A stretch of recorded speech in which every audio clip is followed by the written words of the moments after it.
Today we are in Luke chapter 1, verses 11 through 14.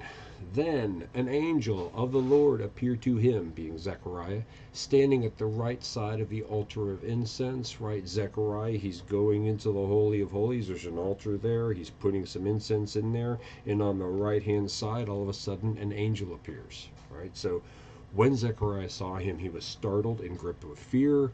But the angel said to him, "Do not be afraid, Zechariah. Your prayers have been heard. Your wife Elizabeth will bear you a son, and you are to call him John. He will be a joy and a delight to you, and many will rejoice because of his birth." We do not see this account in any of the other Gospels. Only Luke got this scoop. I wonder how. John the Baptist was apparently the only child of Zechariah and Elizabeth.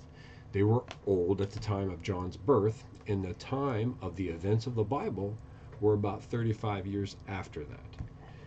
We have no scriptural sources for any of these ages or dates. As always, there are plenty of extra biblical sources, notably the Urantia book.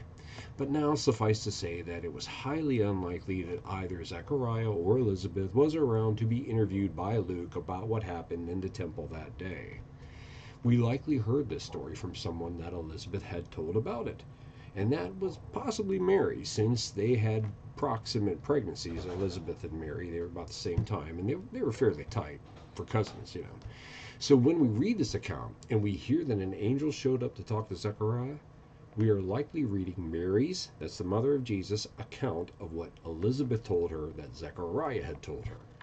That does not make the account less true, and we do need to keep in mind that these people had no reason to prevaricate in any way, and that being the case, and the sensitivity of the subject matter being what it is likely to be accurate, which means there was an angel there.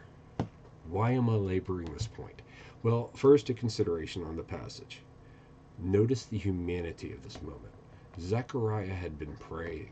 Elizabeth had likely been praying. These prayers made sense at one point in their lives, like during Elizabeth's childbearing years. At some point, they stopped making sense. But these verses seem to indicate that Zechariah just kept on praying.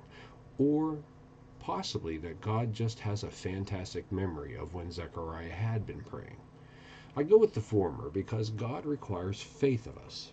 To stop praying would indicate a lack of faith. So Zechariah was praying for something that made no sense.